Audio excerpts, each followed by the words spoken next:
21 jours de jeûne et de prière. Une convocation divine à ne pas manquer. Du lundi 11 janvier au dimanche 31 janvier 2021. C'est au 5720 Boulevard Monk, Mission du Plein Évangile Canada, affilié aux Assemblées de Dieu canadiennes. 21 jours d'incubation dans la présence du Saint-Esprit. 21 jours pour faire exploser le héros qui sommeille en toi. Un moment inédit dans la présence de Dieu avec pour thème « Vaillant héros, va avec la force qui est en toi ». 21 jours de jeûne et de prière. Un moment de revêtement de puissance pour un rétablissement de l'ordre divin dans notre pays, le Canada. Suivez-nous en direct sur Zoom et sur Facebook, Guy Goujou et Mission du Père. Nous sommes à notre 14e jour. Oh, ça finit vite, dans bientôt ça va finir. La semaine prochaine, la dernière semaine. La dernière semaine. C'est extraordinaire. Et nous serons en train de finir et nous bénissons le Seigneur pour cela. Nous disons merci à Dieu. Merci pour ce que Dieu fait. Merci pour sa douce présence. Merci pour son amour. Merci pour sa bonté. Et nous voulons exprimer notre reconnaissance. En fait, la dernière partie, si que je devrais animer, va s'articuler sur 3 volets. Nous aurons à répondre aux questions, à certaines questions qui ont été posées pour la gouvernance de tout le monde, pour que nous soyons tous... et même si tu as des questions, on serait disposé à répondre à cela. Et surtout, qu'est-ce que nous voulons également? Nous voulons aussi entrer dans un moment de Sainte Seine. Et notre message aujourd'hui va tourner autour de l'autel, pour que vous compreniez. Peut-être je n'ai pas eu le temps de prêcher dessus, mais aujourd'hui nous allons prêcher sur la communion à l'autel. Alléluia. Et puis je voudrais que vous compreniez quelque chose. Et ça, je vais lire dans le livre de Matthieu pour commencer à apporter certaines clarifications relatives à la parole de Dieu, relatives à certaines préoccupations aussi qui sont ceux de certains d'entre nous et qui peuvent être aussi ta préoccupation. C'est important de comprendre certaines choses. C'est pour ça que je suis là, en tant qu'enseignant, pour vous amener à comprendre les Écritures. Je vais interpréter un peu les Écritures pour vous ce matin, vous comprenez quelque chose dans la parole de Dieu. Ceci n'est même pas interprété, on peut la lire et vous le comprenez. C'est pour ça que je disais la fois passée, j'ai dit un ensemble de choses sans vraiment asseoir les enseignements pour que vous puissiez comprendre. Mais je vais lire pour vous une parole qui est très simple. Vous voyez, ce qui est regardé, c'est que l'avantage que j'ai, c'est que quand je lis un verset de la Bible, je le prends dans tout le contexte de la Bible. Parce que j'ai le contexte, j'ai la chronologie même des écrits de la Bible. J'ai le contexte, toute la Bible, j'ai le contexte dans ma tête. C'est-à-dire que quand je prends un passage, je le situe dans son contexte large et dans le contexte de toute la Bible. Tu ne peux pas comprendre la parole de Dieu si tu ne le saisis pas dans son contexte immédiat, dans le contexte large et dans le contexte même de la Bible. C'est comme ça qu'on comprend. C'est pour ça que Dieu a donné les uns comme enseignants, les autres comme apôtres. Pour que ceux qui n'ont pas, parce que Dieu leur donne un certain don, une certaine capacité pour regarder dans les Écritures et amener au peuple, et amener les gens à la croissance, amener les gens à comprendre ce qu'ils ne pouvaient pas comprendre. Et je vais lire simplement ce que Jésus-Christ a déclaré pour vous expliquer ce que Jésus-Christ était en train de dire. Matthieu chapitre 5, versets 17 à 18. Il dit une chose, ne vous imaginez pas que je sois venu pour abolir ce qui est écrit dans la loi et les prophètes. Je ne suis pas venu pour abolir, mais pour accomplir. Oui, vraiment, je vous l'assure, tant que le ciel et la terre resteront en place, ni la plus petite lettre de la loi, ni même un point sur un i ne sera supprimé jusqu'à ce que tout se réalise. Par conséquent, si quelqu'un n'obéit pas à un seul de ces commandements, même s'il s'agit du moindre d'entre eux, et s'il apprend aux autres à faire de même, il sera lui-même considéré comme le moindre dans le royaume des cieux. Au contraire, celui qui obéira à ses commandements et qui les enseignera aux autres sera considéré comme grand dans le royaume des cieux.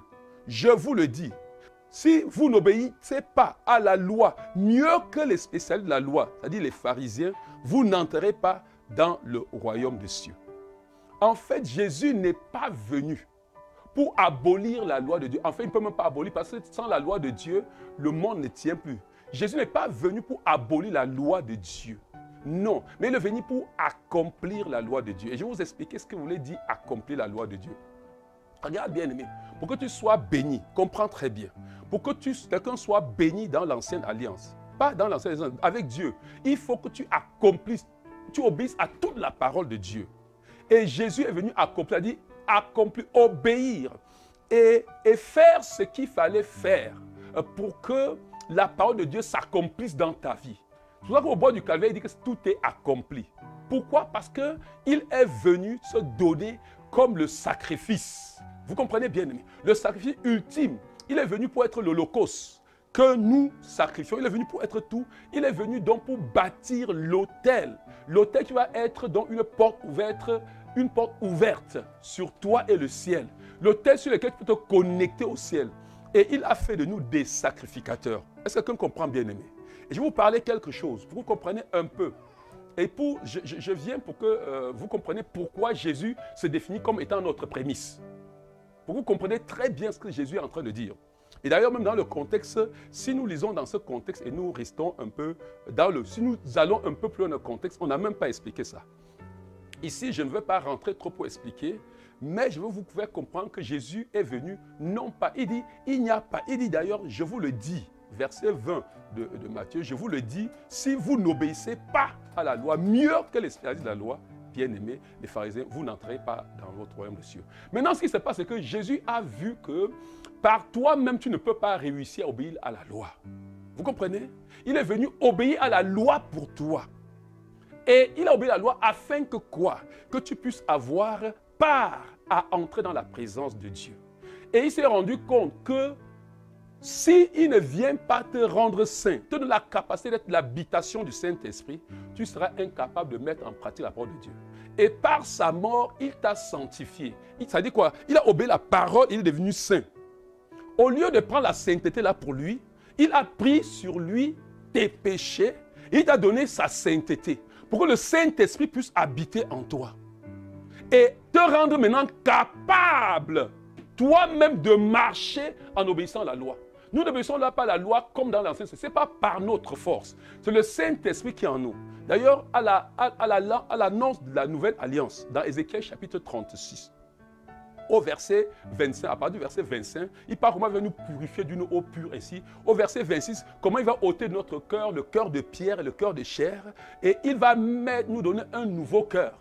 Et au verset 27, il dit qu'il va mettre son esprit en nous pour nous rendre capables de suivre et de pratiquer ses ordonnances. Donc, en tant que chrétien, d'ailleurs même, si vous l'avez dans le livre de Matthieu, il dit ça, il commence à dire, ça dit qu'il élève même le standard de la loi. Il dit qu'on vous a dit que si quelqu'un commet l'adultère, il sera puni. Il dit que même si tu regardes seulement une femme pour convoiter. C'est-à-dire qu'il élève le standard. Lisez la suite de Matthieu chapitre 5, là vous allez vous rendre compte qu'il élève même le standard. C'est-à-dire que les choses qui étaient même tolérées dans l'ancienne alliance ne sont pas tolérées pour nous. Est-ce que vous comprenez bien, aimé? Donc la loi n'a pas été abolie. Mais la loi reste de vigueur jusqu'à ce que le ciel soit rétabli, jusqu'à ce que nous soyons enlevés sur la terre.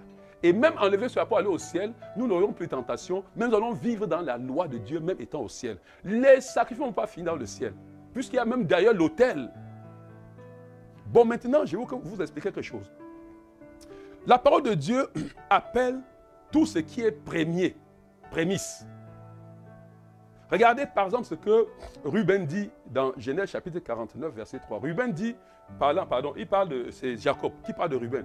Ruben, toi mon premier-né, ma force et les prémices de ma vigueur. Ça dit que le premier, c'est pour prémisse vient de premier, c'est le premier. Et le premier-né, le prémisse de la vigueur.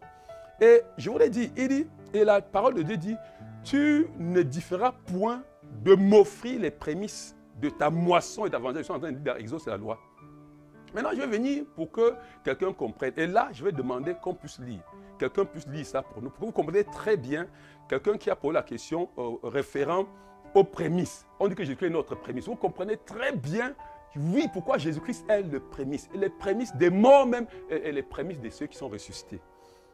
1 Corinthiens chapitre 15. Pour bien comprendre ça, nous allons lire. Quelqu'un peut lire ça, quelqu'un peut ouvrir ça et nous lire ça. À partir du verset 20. 1 Corinthiens chapitre 15. Versets 20 à 23. Vous comprenez très bien le contexte. Vous expliquez dans la parole de Dieu ce qu'il est en train de dire. Oui. 1 Corinthiens 15, à partir du verset 20 à 23 qui dit: mais en réalité, le Christ est bien revenu à la vie et comme les premiers fruits de la moisson, il annonce la Attendez. Chez toi, ça dit quoi? Dans d'autres versions, comme les premiers fruits de la moisson. Comme quoi? Qui a une autre version? Il est le prémisse. Et il dit quoi? Ici, il dit quoi? Ici, il dit les premiers fruits de la moisson. Les premiers fruits de la moisson. Continue, je vais vous expliquer. Il annonce la résurrection des morts. Il annonce la résurrection des morts. C'est-à-dire qu'il est le prémisse, il est le premier fruit de la moisson des gens qui vont ressusciter. C'est-à-dire qu'en ressuscitant, il est le premier-né, il est le prémisse, il est le premier, l'aîné d'une nombreuse famille. Il annonce la résurrection des autres. Parce que quelqu'un a vu prémisse ici comme étant les prémices que nous donnons. Continue. Car tout comme la mort a fait son entrée dans ce monde par un homme, la résurrection vient aussi par un homme. Tout comme la mort a fait son entrée par un homme, la résurrection vient par un premier homme qui est notre prémisse. Le premier, la résurrection. Le premier né de fruits qu'on va moissonner à la résurrection, il est le prémisse. Oui. En effet, de même que tous les hommes meurent du fait de leur union avec Adam, tous seront amenés à la vie du fait de leur union avec Christ. Tous seront amenés à la vie, mais Christ lui-même est le premier à ressusciter. Et il est donc le premier né, les prémices. Le premier né qu'on appelle le prémisse. C'est tellement simple. Il ne s'agit pas ici des prémices, les prémices de mes records que je donne. Et je vous dis une chose que vous ne savez pas. Bien aimé. Je crois qu'on peut continuer. Ça verset 23. Ok, verset 23. Mais cette résurrection s'effectue selon un ordre bien déterminé. Cette résurrection s'effectue selon un ordre bien déterminé. Oui. Le Christ est ressuscité en premier lieu. Le Christ est ressuscité en premier lieu. Pourquoi? C'est vrai qu'il est le prémisse de la résurrection. Comme le premier fruit de la moisson. Ensuite, au moment où il viendra, ceux qui lui appartiennent ressusciteront à leur tour. Alléluia. Mais le premier. Donc ce n'est pas, ça n'a rien à faire même avec les prémices qu'on te donne comme les premiers fruits de la moisson. Mais Christ est le prémisse des ressuscités que nous sommes. C'est pour ça que dans le livre de Romains, chapitre 8, verset 28-29, il est appelé l'aîné de notre la famille que nous sommes. Il est le premier-né. Les prémices, non notre prémisse. Les prémices de ceux qui sont ressuscités. Et ça, vraiment, c'était pour que ça ne crée pas la confusion dans votre esprit. Et je bénis les personnes qui sont devant la parole de Dieu, ne comprennent pas, ils posent des questions. Et ça, c'est très apprécié parce que si la personne ne posait pas la question, on n'aurait pas eu l'occasion de pouvoir expliquer pour que vous compreniez ce que dit les prémices. Et c'est normal que vous découvrez des choses pour la première fois. C'est normal comme, je vais prendre par exemple Claire de Gatineau, elle n'avait jamais compris des prémices, elle ne sait même pas ce que c'est que la dîme. Elle appelait pour demander, mais la dîme c'est quoi? C'est normal. Parce que regardez bien aimé, on découvre la vérité. On enseigne la parole de Dieu. Et je vous dis une chose, bien aimé. Oscar était au Cameroun. Et il a vu l'assemblée que j'ai dirigée. Oscar peut vous dire combien cette assemblée est prospère. Parce que si c'est moi qui rends le témoin, vous ne allez pas comprendre. Mais j'ai pris cette assemblée qui n'était rien. J'ai implanté cette assemblée, c'était rien. Mais quand je les ai appris les principes de la vie divine, comment est-ce qu'on fait pour prospérer, et qu'ils ont mis en marche, bien aimé, allez voir cette assemblée. Frère, écoute, tu vas tourner ta vie, tourner en rond, tu vas s'aimer, tu ne vas rien voir, tu vas te battre parce que tu voles Dieu dans la dîme. Nous avons lu la dîme, c'est ce que Dieu dit. On n'invente rien. Tu ne donnes pas ta dîme, tu vas voir. Tu vas avoir ton argent, tu vas investir, tu ne vas pas voir. Tu vas souffrir dans ta vie inutilement parce que tu ne dédouanes pas ta vie. Je vous dis, je vais aller plus simplement. Vous savez pourquoi? Je vais vous aller plus simplement, comprenez. Regardez. Pour ceux qui ont fait le roi et son royaume, le roi, ils ont compris pourquoi la dîme. La dîme, est-ce que vous voyez dans cette nation, on l'appelle l'impôt. Il n'y a aucun royaume qui vit sans impôt. Quand vous venez à l'église, vous croyez que le loyer se paye avec quoi? L'entretien se paye avec quoi? Quand vous voyez le pasteur qui est en plein temps, vous croyez que le pasteur vit comment? Dieu a instauré dans le royaume. Le gouvernement ici impose. La dîme, c'est un impôt. C'est-à-dire que c'est imposé. On ne te demande pas. Ce n'est pas qu'on te demande, non. Regarde, il n'y a aucun gouvernement qui fait dans le monde. Le principe, si nous allons dans le livre, allez lire dans 1 Samuel chapitre 8, vous allez voir comment quand Dieu a imposé le royaume, quand on a mis le royaume, Dieu a imposé que vous devez donner tous les dixièmes de vos revenus à la royauté. Pour que le royaume fonctionne. Et cette dîme qu'on prélève, nous-mêmes, j'ai dit la fois passée, quand nous prenons la dîme, on donne la dîme des dîmes. Dans le ministère plus haut, à la hiérarchie qui est au-dessus de nous en tant qu'Église. Tu ne peux pas, sinon tu ne dédouanes pas. Ce n'est pas possible, tu ne peux pas. Et c'est normal que certains soient en train de découvrir pour la première fois. Et je crois que Dieu est en train de te faire grâce pour que ta vie prenne une autre nouvelle dimension. Pour que les sauterelles qui sont entrées dans tes finances, tu investis ici, tu ne vois pas. Tu veux investir ici, c'est en train de se perdre. Pour que tes investissements soient sécurisés. Pour que ta vie soit sécurisée. Et c'est très important de saisir ces choses, bien-aimés. Je crois que j'aurai le temps, peut-être, pour vous enseigner sur certaines choses. Vous voyez, dans le Malachie, chapitre 3, verset 7 à tout là, vous lisez, vous allez comprendre. Il dit que, écoute, si vous ne donnez pas, le dévoreur va entrer dans votre maison. Le dévoreur va entrer, c'est-à-dire que tu vas chercher l'argent, ça va fuir entre tes mains. Tu vas investir, le diable va venir en dedans. Le dévoreur va te dévorer. Et il dit dans le livre Agé que vous allez mettre dans les sards percés. C'est-à-dire que tu vas chercher, tu mets dans les sards, mais le sard est percé. La dîme vient fermer ton sard qui est percé. Je vais vous expliquer un jour, je vais vous enseigner dessus un jour. Vous connaissez le principe, vous comprenez le principe de ce qu'on appelle la dîme, de ce qu'on appelle la sémence et tout. Dans la parole de Dieu. Et je vais vous donner un témoignage. J'avais voulu même que, si je pouvais jouer le frère là, je voulais le connecter pour lui donner les témoignages. Quand j'ai enseigné sur les prémices, à l'époque et sur la dîme et tout, dans l'église que j'ai implantée, il y a un bien-aimé qui a saisi. Lui, il est parti. Ça dit qu'il n'a même pas écouté. Il n'a même pas dit à sa femme. C'est après que sa femme a su. Il a pris un terrain qu'il avait. Il a dit, c'est mon premier terrain que j'avais eu. Je donne ça en prémisse à l'église. Il a donné son terrain comme prémisse. Regardez bien, nous avons vendu ce terrain, nous avons mis, puisque c'était loin, on ne peut pas construire l'église dessus. Nous avons mis l'argent dans la caisse de l'église à l'époque. Ce bien-aimé, lui, il a entendu, écoute, il avait une brocante. Écoute, ces brocantes ferment à l'heure du culte. Jamais ouvert quand tu travailles chez lui, le jour où on a réunion, là, c'est fermé. Dimanche, il n'ouvre pas. Écoutez, je vais vous dire, ce gars, aujourd'hui, de un terrain qu'il avait donné, il a des terrains. J'ai dit, quand je vous dis par exemple que j'ai des terrains, parce que non seulement qu'il m'a donné, il m'a donné après des années, il m'a donné des terrains. Pour un terrain qu'il avait donné en premier, il a, quand je vous parle, j'aurais voulu, il a construit, si vous voyez sa maison, vous allez tomber de nuit. Regarde bien aimé, ce qu'on vous enseigne, c'est le principe. Et cette église prospère, tout le monde prospère. Et il y a des personnes qui contestaient. Allez les voir. Après, je parle d'une dizaine, ça va faire plus de 10 années. Puis j'ai déjà fait 7 ans ici, ça va faire plus de 100 dans les 15 années. Cette église, la petite église, a construit un 3 niveaux d'église là. Et j'irai à l'inauguration. Ils m'ont dit, pasteur, on te paye le billet d'avion, on te loge. Tu viens à l'inauguration en juin. Bien aimé. Construire, si vous voyez la poignée des personnes qu'on construit là, vous allez mettre les mains sur la tête. Et ça fait ça fait dans les 15 années.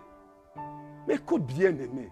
Les gens, il y a un autre qui contestait tout, qui n'était pas connecté à ce que je disais. Sa vie est bizarre. Et je vous dis la fois passée, après combien d'années, je vous ferai lire, sans donner son nom, il m'a écrit. pour demander pardon. C'est cette année, l'année passée, qu'il a écrit. Des années après. Parce qu'il a vu que sa vie tournait en rond. Bien-aimé, celui qui n'obéit pas là, celui qui ne glorifie pas Dieu dans sa vie. Écoute-moi, vous croyez, je ne peux que vous enseigner le chemin de la gloire et de la prospérité avec le Christ. Et je le suis. Je le suis. Vous croyez que moi, vous regardez, je vous dirai, je vais ouvrir mon cœur pour vous parler. Vous savez, il n'y a pas quelque temps que je crois que l'Église se soucie de soucis, et je rends grâce au comité de finances, qui se soucie pour savoir si le pasteur a ce qui lui revient comme salaire. Moi, j'ai fait des années ici, il n'avait pas. Mais vous croyez que je vivais comment? Mais je vivais. Il y a un principe que je ne peux pas manquer. Le principe de la semence, le principe de la dîme, le principe des sacrifices. C'est ça qui rend ma vie prospère. Et je vous dis, ma vie est prospère. J'ai avec moi avec tout l'argent du monde, il ne faut pas acheter. C'est qu'on comprend, bien aimé. Ce que les gens cherchent, la paix. Ce que les gens cherchent, une famille équilibrée. Ce que les gens cherchent, l'harmonie. Tout ce que les gens cherchent, l'amour. Bien aimé, j'en ai gogo. Et Dieu te donne plus que ça. Est-ce que quand vous pensez nous sommes en train de dire? Je crois qu'on reprendra le bien-aimé Oscar qui va vous dire comment on l'a reçu au Cameroun quand il est arrivé dans cette église. Même jusqu'au niveau de la surintendance, comment on l'a reçu. Il vous dira. Bien-aimé, parce qu'il faut être fidèle dans la vie. Et ça, je vous dis, c'est le secret. Si tu veux que ta vie cesse, si tu ne suis pas ce qu'on est en train de te dire, les principes de la vie divine, reverrons-nous 10 années après. Mais commence à les suivre. Reverrons-nous 10 années après. Tu verras que ta vie a complètement changé. Tu verras que tu as tourné en rond. Tu as volé Dieu dans les dîmes. Et tout, tu as investi ici, c'est parti. Tu fais comme ça. Ça va seulement influencer tes investissements. Ça va influencer toute ta vie, ta famille. Parce que tu n'as pas donné la dîme de ta vie pour dire à Dieu que ma vie, ma force vient de toi. Je n'ai rien, je ne vaux rien si ce n'est avec toi. Aujourd'hui, je vais vous montrer encore dans le message, dans la Sainte Seine. Vous comprenez ce que c'est. Vous croyez, je vous ai dit bien aimé, il n'y a rien que Dieu a fait, qu'il n'y a pas quelque chose que tu as fait physiquement dans le monde spirituel pour déclencher ça dans ta vie. La communion à l'autel, je vais vous montrer la parole de Dieu. Il fallait comprendre le mystère. Bien aimé, le mystère de la vie. Dans ce que nous allons faire aujourd'hui, que Dieu a institué. Vous croyez quand vous venez là, vous prenez le pain, vous pouvez manger. Vous croyez que c'est vous manger du simple pain. Parce que vous n'avez pas compris ce que c'est que le monde spirituel. Le monde spirituel fonctionne comme ça. Il n'y a que les chrétiens qui ne savent pas ce qui se passe dans leur tête. Mais allez voir les sataniques, ils connaissent les principes du monde spirituel. Ils savent qu'il n'y a rien que tu peux obtenir ici sur la terre sans qu'il y ait une action physique que tu poses pour déclencher dans le monde spirituel. La communion, c'est quoi? Le communion à l'autel. La communion que nous faisons quoi? La Bible appelle ça communion à l'autel. C'est quoi la communion à l'autel? Nous allons lire aujourd'hui quelques passages, simplement pour vous amener à comprendre ce que c'est la communion. Et à la fin, on va prendre notre communion et je vais prendre le temps pour répondre à des questions, des préoccupations que vous avez. Et si vous avez même, connectez-vous, des choses qui vous troublent, venez bien aimer. Il n'y a rien que tu vas me dire que je ne vais pas trouver dans la parole de Dieu. Rassure-toi, pour t'expliquer, que tu comprennes ce que c'est. Parce que la parole de Dieu, j'ai étudié. J'ai passé ma vie à étudier la parole de Dieu. Et je suis encore en train d'étudier. Et j'aime cette parole. Je l'adore, bien-aimée. Je me prosterne devant elle. Je ne suis rien sans cette parole. La parole de Dieu, c'est la bénédiction qui enrichit. Et je vais vous parler aujourd'hui de la communion à l'autel. Peut-être vous ne savez pas, mais on va lire. Vous allez comprendre la puissance de ce que nous faisons. Quand tu viens, tu prends la Sainte Seine là. Tu ne sais pas ce que tu es en train de faire. Mais alors, on va commencer à voir ce que Jésus a dit pour troubler les gens. Jean chapitre 6. On va commencer par là. On va commencer à partir du verset 51. On va lire verset 51, 56. C'est Jésus qui parle. Quelqu'un n'est pas prêt à lire là-bas. Oscar est même où?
Voilà ce que Jésus dit. Et il dit, il explique, et ça, il est en train de parler aux pharisiens. Et si vous lisez, vous allez lire à la fin, comme les gens, certains, plusieurs disciples, après l'avoir entendu, disent, ces paroles est dure. Qui peut l'écouter? Vous comprenez? Ça dit que les gens ne comprennent pas. Mais comment? Comment il va nous faire manger sa chair et son sang? Et il dit que celui qui mange ma chair, mon sang, reçoit quoi? Quoi? La vie. La vie. La vie. La vie, c'est la puissance qui détruit la mort. La vie de Dieu, c'est une puissance que quand ça entre en toi, ça détruit tout ce qui est la mort dans ta vie. La vie est opposée à la mort. La vie, c'est l'esprit de vie qui manifeste, qui donne la vie de Dieu en toi. Et cette vie bien-aimée écrase toute puissance la mort et manifeste la bénédiction dans ta vie. Maintenant, il est en train de dire aux gens là que monsieur, comme vous voyez là, si vous ne mangez pas ma chair et vous ne buvez pas mon sang, vous n'avez pas la vie. Ben, les gens sont surpris, les gens sont choqués. Donc, nous sommes déjà devenus des cannibales. Mais vous savez, quand on le dit comme ça, les gens qui font l'occultisme savent qu'ils mangent vraiment la chair, là-bas, ils boivent le sang. Mais vous savez que, écoutez, et je vous dis toujours ce que vous ne savez pas. Vous comprenez, vous entendez qu'ils mangent la chair et boivent le sang. Vous croyez vraiment que c'est quand la personne meurt. Vous savez, quand on dit qu'on l'a mangé dans la saucisse, c'est quand on mange l'antenne, ça? Hein? Quand on meurt, vous croyez qu'on dit que les gens là ont pris ta chair comme ça et mangé? Bien que certaines personnes mangent la chair vraiment comme ça, mais ce n'est pas de ça qu'il est question. C'est quand on t'a mangé dans l'occultisme, quand on t'a mangé comme offrande, comme sacrifice. Bien aimé, il y a des rituels qu'on pose et qu'on mange et on t'a mangé. Maintenant, voici ce que, regardez maintenant. Jésus lui-même, pendant qu'il est en train de mourir, il montre aux gens, ça veut dire, manger sa chair et son sang. Lisez-moi Matthieu chapitre 26, versets 26 à 29.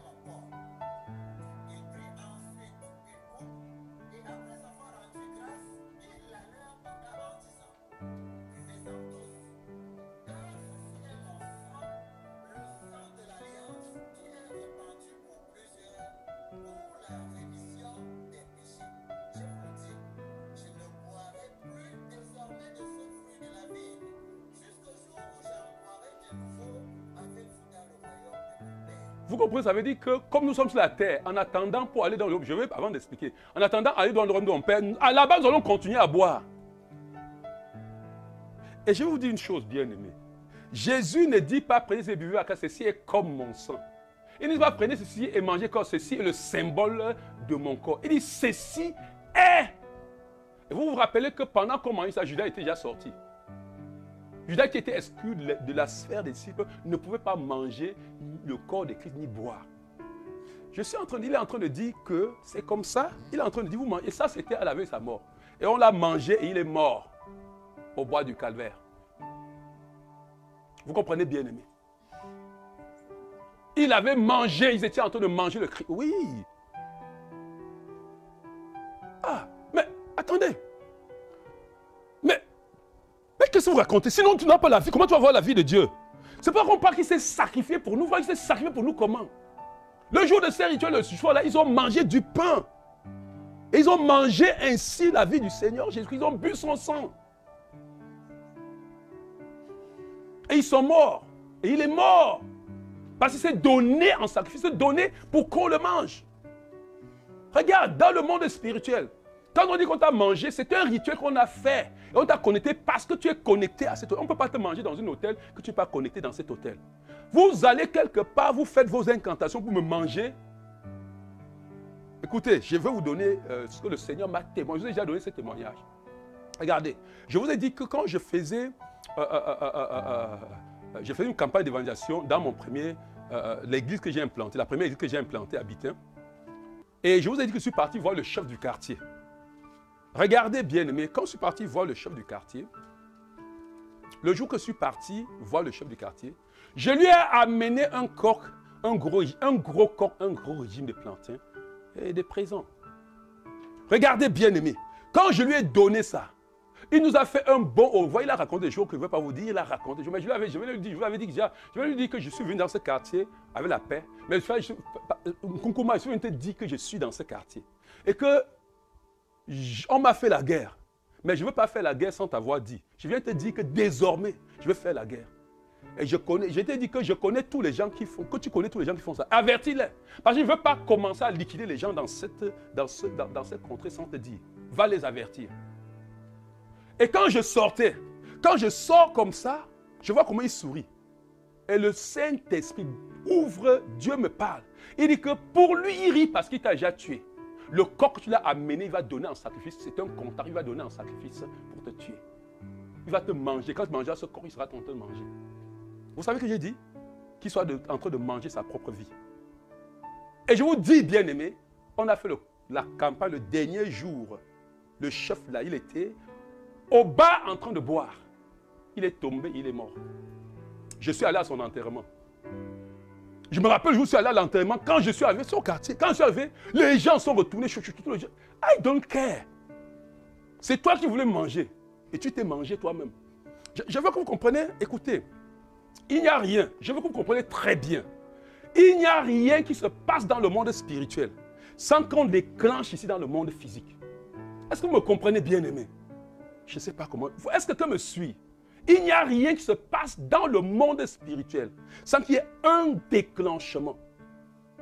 Maintenant, qu'est-ce qui se passe? Nous maintenant, et c'est Paul maintenant, alors maintenant vous allez comprendre. 1 Corinthiens chapitre 10. 1 Corinthiens chapitre 10.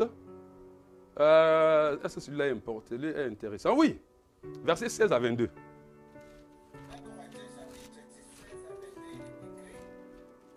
C'est Paul maintenant, hein? Paul qui explique, parce que les épîtres sont l'explication de l'évangile. Il explique la parole de Jésus. Oui, vas-y, bien aimé.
Voilà. Paul ici dit que quoi? Que quand il dit que la coupe de bénédiction que nous bénissons, n'est-elle pas la communion avec le sang de Christ? En fait, il est en train de dire que quoi? Aujourd'hui, Christ a versé son sang pour donner la vie. Parce que la vie de tout être se trouve dans le sang. Il dit que maintenant, quand tu prends la coupe que tu prends là, avec le sang de Jésus-Christ, c'est-à-dire que tu entres dans ce que tu prends, tu bois comme si le sang de Jésus-Christ qui allait couler dans tes veines pour manifester la vie que Jésus-Christ avait sur terre dans ta vie. Le genre de vie qu'il vivait sans être malade. Le genre de vie qu'il vivait de victoire en victoire. Le genre de vie que Satan ne pouvait pas l'approcher. Le genre de vie qui défiait toute la mort. Il dit que quand je viens prendre, c'est la communion avec le sang de Christ. Et quand je mange le pain, il dit que le pain que nous rompons n'est-il pas la communion avec le corps de Christ?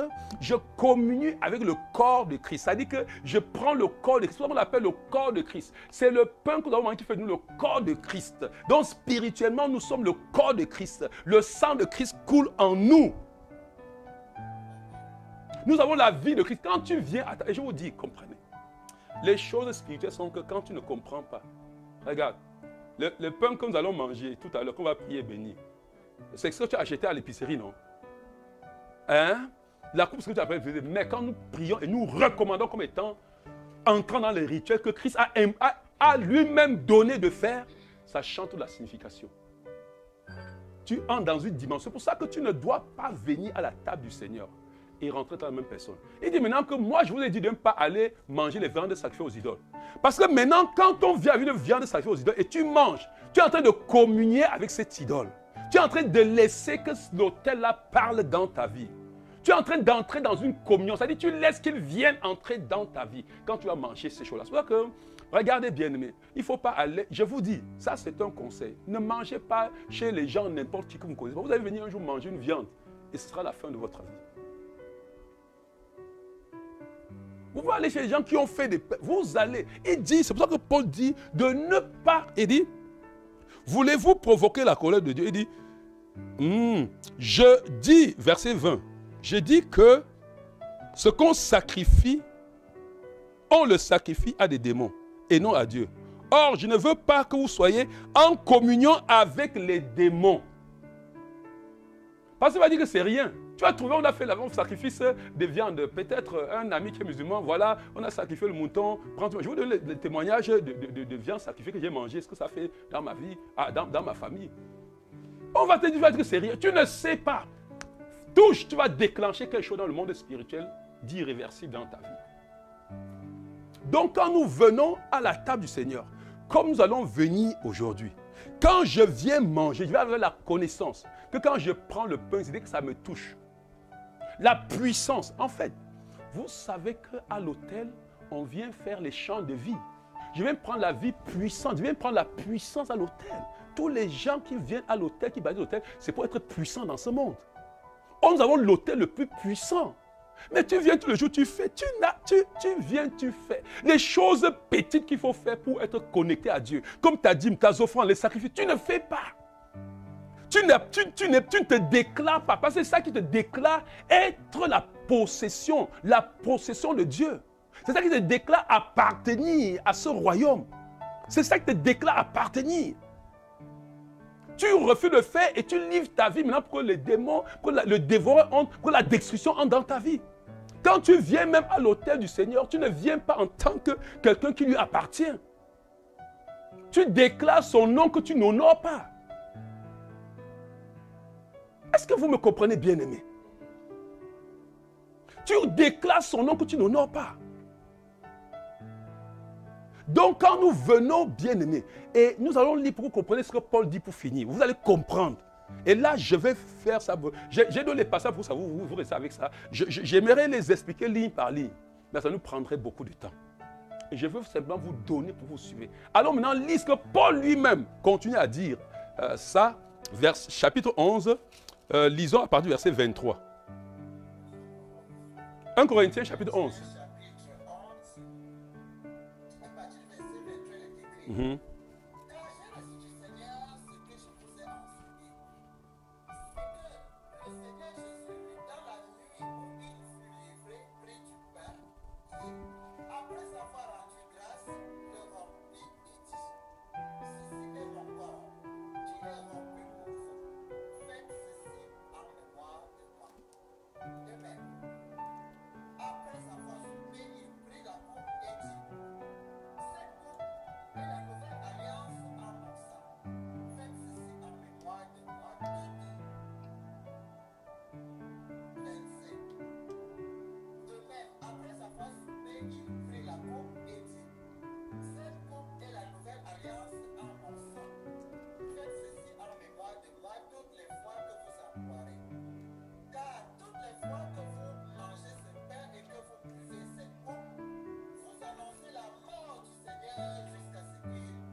Ah, un peu là. Celui qui mangera indignement. Regarde. Indignement est que quoi? Tu n'as pas donné ta vie. Tu ne t'es pas compté. Je t'ai dit, Judas, lorsqu'on mangeait ce pain-là, Judas était parti. Tu n'honores Dieu en rien. Tu ne l'honores pas dans tes prémices. Tu ne lui donnes pas la dîme qui est celui qui est la première place que tu donnes dans ta vie à lui pour dire que ma vie est à toi. Et tu cours pour venir à l'autel maintenant, chercher la bénédiction. Vous comprenez ce qu'il est en train de dire? Vous mangez indignement. C'est-à-dire vous ne m'avez pas honoré, vous n'avez pas pris votre plat de sacrificateur. Et je vous dis, écoutez, vous savez, ce n'est que les sacrificateurs qui ont droit de manger ce qu'on a sacrifié à l'autel. C'est pour ça que nous sommes sacrificateurs, que nous mangeons.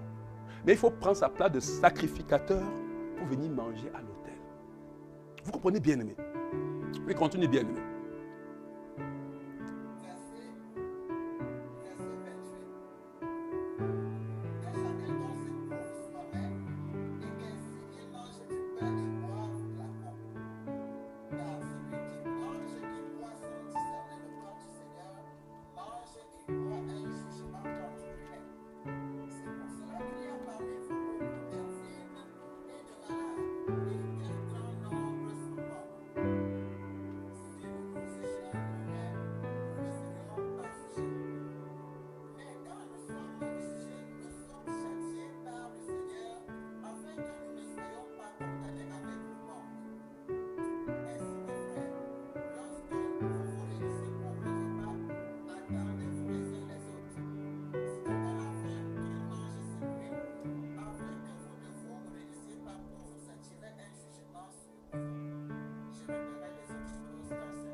Alléluia.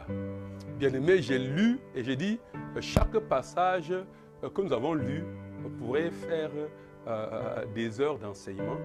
Mais je vous ai lu tous ces passages pour les mettre ensemble pour voir que quand Paul fait ça, il fait ce que Jésus-Christ a institué. Et Jésus avait expliqué que c'est mon corps, c'est mon sang que vous êtes en train de manger. Et que, bien aimé, nous ne devons pas, nous sommes en train de dire depuis, tu ne dois pas communier à la même table avec les démons, avec la table des démons, la table des idoles. En fait, tu ne dois pas te mettre sur le même jour qu'avec les infidèles. C'est ce qu'il est en train de dire. Tu ne dois pas communier, tu ne dois pas avoir une communion avec... Communion, tu peux avoir un camarade de classe qui est non-croyant, mais tu ne communies pas avec lui. Tu n'as pas besoin de créer une communion. Je marche avec lui, je parle n'importe où, je fais ça avec lui. Non, non, il m'invite dans ces réunions, je parle. Non, je ne pars pas dans ces réunions. Je ne fais pas des choses avec lui. Parce qu'il ne sait pas, dans ces réunions, on prépare, il ne sait pas comment ils ont préparé, il ne sait pas ce qu'ils ont invoqué pour préparer là. Je ne pars pas là-bas dans leur réunion. Je ne marche pas avec lui pour aller ici. Non. Je ne communie pas à la table des démons. Vraiment, vous voyez, c'est dur. Mais dans la vie chrétienne, vous avez dit, il faut apprendre à être radical. Si nous sommes dans la lumière, nous marchons dans la lumière. Nous ne marchons pas dans les ténèbres. Quel rapport y a-t-il entre la lumière et toutes ces choses? Il n'y a pas de rapport. Donc, bien aimé, aujourd'hui, j'ai donné un bref aperçu. Parce que par moment, quand on avance sans vous donner les références, sans vous amener, mais toutefois, si vous avez des questions, posez-la cette question comme un bien-aimé a posé ça. Vraiment, j'ai apprécié sa question sur sa réflexion, à chercher à comprendre la parole de Dieu. Et c'est un bon signe. Cherchez à comprendre, vous avez des problèmes, comprenez. Mais ne vous mettez pas que si je ne comprends pas, je n'obéis pas. Non, quand Dieu dit, on obéit. Dieu n'a même pas besoin, c'est ça la foi. Que je ne comprends pas, je fais confiance à la parole. Je sais que c'est bien pour moi. C'est de ça qu'il est question. Il y a des choses que Dieu ne va pas... Aujourd'hui, la compréhension que j'ai de la dîme et tout, je n'avais pas ça avant quand je le faisais. La compréhension que j'ai aujourd'hui même de la Sainte Seine, je prenais la Sainte Seine, mais je n'avais pas la compréhension de tout ça. Mais en obéissance, je le faisais. Et je voudrais que, bien aimé, Dieu qui voit dans les cœurs, nous allons entrer dans la table du Seigneur aujourd'hui. Dieu qui voit dans les cœurs et qui voit notre cœur. Je veux que dans ton cœur, tu prennes vraiment des engagements. Pendant que nous venons dans cette sainte scène, tu le dis, Seigneur, réellement, je vais céder ma vie à toi. Et les prémices de ma vie, les prémices de tout ce que je suis, c'est à toi. Seigneur, je vais céder ma vie à toi. Seigneur, je veux te dire à chaque fois, Seigneur Dieu de gloire, que la force que j'ai ne vient pas de toi, ne vient pas de moi. Si je peux quelque chose, c'est par ta force. C'est toi qui me donnes la capacité. C'est pour cela que, Seigneur, je viendrai toujours avec ma dîme pour te présenter. C'est la manifestation physique de ce qui déclenche la bénédiction de ce que ma vie est à toi dans le monde spirituel. Bien-aimé, exprimer ces choses-là, exprimer sa toute dépendance. Vous comprenez, bien-aimé. Et dis à Dieu, vraiment, je regrette tout le temps que j'étais ignorant si je te volais avant. Mais je le regrette. Dis à Dieu, je n'ai pas donné les prémices, je ne savais pas. Seigneur, maintenant que je sais, Seigneur, je m'engage. Dis à Dieu, non, dis à Dieu, non. Dis à Dieu, je vais veiller à ce que le sacrifice ne manque pas sur l'autel. Je viens pour prendre la puissance. Je viens pour prendre, Éternel, ta vie. Je viens pour déclencher le processus. Je viens pour renouveler la force, ma force, dans cette communion. Je viens, Seigneur. Oh Père Tout-Puissant.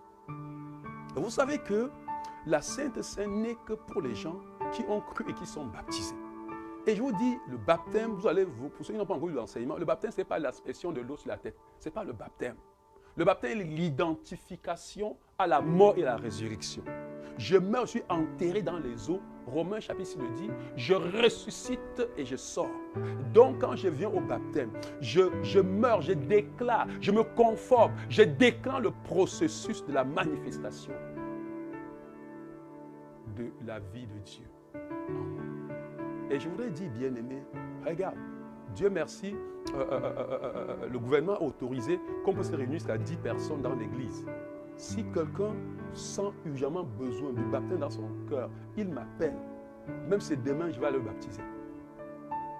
On va charger la piscine pour lui.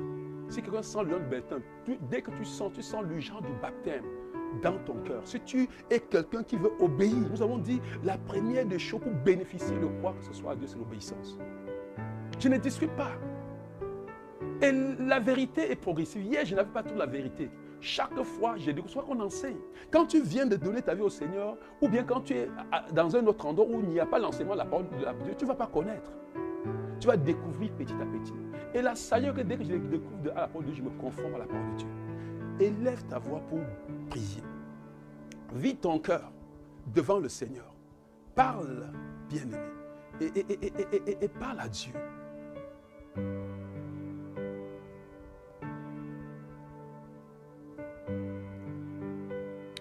Seigneur Dieu, je viens, Seigneur Dieu,